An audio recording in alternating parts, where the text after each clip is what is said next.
அப்பொழுது யோவான் இயேசுவிடம், போதகரே, ஒருவர் உமது பெயரால் பேய்கள் ஓட்டுவதை கண்டு நாங்கள் அவரை தடுக்க பார்த்தோம், ஏனெனில் அவர் நம்மை சாராதவர் என்றார்.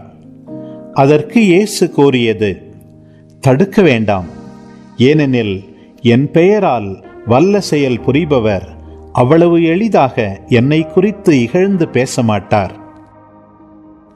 ஏனெனில் நமக்கு எதிராக இராதவர் நம் சார்பாக இருக்கிறார்.